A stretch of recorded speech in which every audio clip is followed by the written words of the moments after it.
बरं मी दाखवतो, मी बोलतो. तुषार आलाय काय हो? तुषार आला? तुषार आलाय? त्याला पण बोलू ना आपण. त्याच्याशी बोलणं झालं तुषारशी?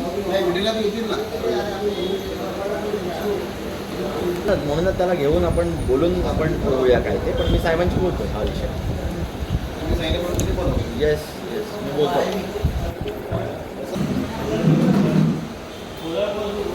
हे दाखवलं आपण.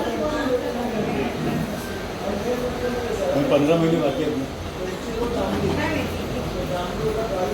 अजून नाही मग तरीच बोल दादा का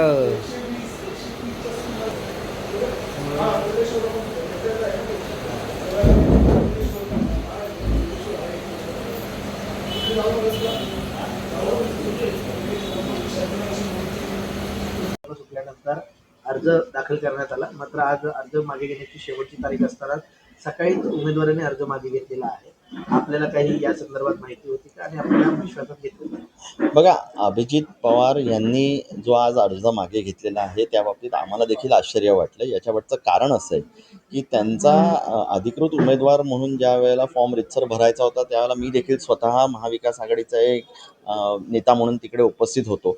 पण आज अचानकपणे कोणत्या कारणास्तव त्यांनी पाठी घेतला याच्याबाबतीतली कोणतीच अधिकृत चर्चा त्यांच्या नेत्यांशी किंवा त्यांच्याबरोबर झालेली नाही. म्हणून मला असं वाटतं की अशा पद्धतीची चर्चा त्यांनी हे पाठी घेण्याच्या अगोदर तरी सांगायला पाहिजे होतं किंवा आम्हाला कोणातरी विश्वासात तरी घ्यायला पाहिजे होतं. कारण की आम्ही लढत असताना ही महाविकास आघाडी म्हणून लढतो. त्याही पलीकडे जाऊन ज्या वेळेला आता त्यांच्या नेत्यांशी म्हणा किंवा स्वतः अभिजित पवारांशी जर का आमचा संपर्क झाला तर त्याच्यावरती अधिकृत बोलणं होऊ शकेल. पण मला असं वाटतं या अचानक पद्धतीने ज्या पद्धतीने त्यांनी हा माघार घेतलेली आहे त्याची खरं कारणं, मग ती दडपशाहीची असतील किंवा अजून कुठच्याही पद्धतीची असतील, ती खरी कारणं काय आहेत ती त्यांच्याकडनंच कळू शकतील. पण अशा प्रकारे घटक पक्षाने किंवा मित्र पक्षांना नाही, आमची देखील अपेक्षा तीच आहे की ज्या वेळेला आपण महाविकास आघाडी म्हणतो त्यावेळेला तुम्ही कोणत्याही आपल्याबरोबर असलेल्या पक्षांना गृहीत धरून चालू नये.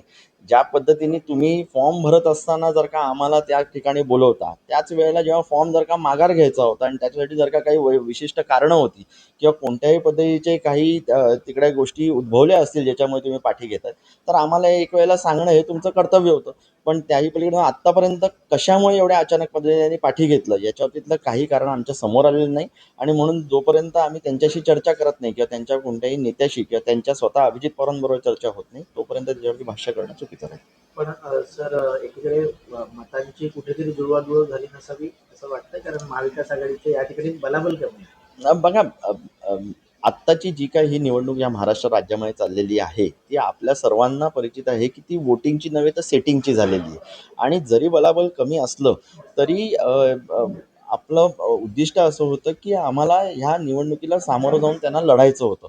पण आणि त्याच अनुषंगाने महाविकास आघाडीचा एक उमेदवार म्हणून अभिजित पवार हा सामोरा गेलेला. पण त्यांनी अचानक पाठी घेतल्यामुळे हा आश्चर्याचा धक्का आम्हाला देखील.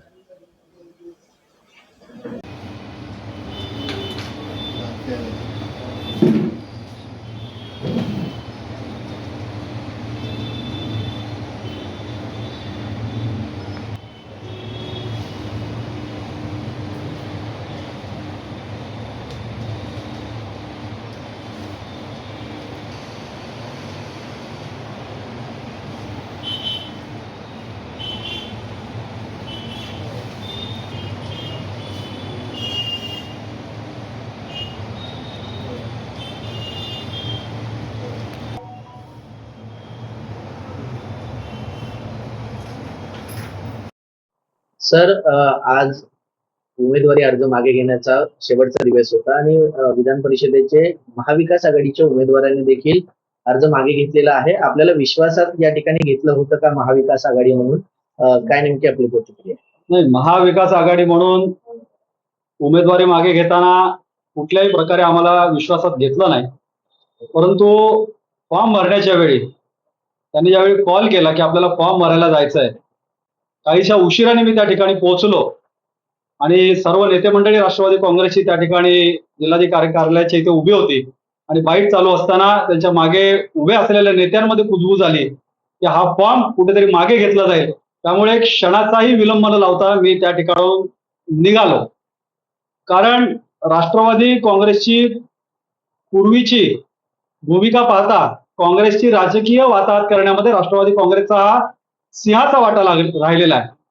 त्यामुळे ठाणे शहरातील राष्ट्रवादी काँग्रेसने यापूर्वीसारखं काँग्रेसला या ठिकाणी गृहीत धरू नये. सर, या संदर्भात आपलं काही राष्ट्रवादीच्या नेत्यांशी काही बोलणं झालंय का? त्यांचा काही तुमच्याशी संपर्क साधण्यात आलाय? नाही, कुठल्याही प्रकारचा संपर्क त्यांनी आमच्या बरोबर साधलेला नाही. यापूर्वीची मी जसं म्हटलं की बात निकलेगी तो दूर तक जाएगी, या आधीच्या अनेक गोष्टी आहेत.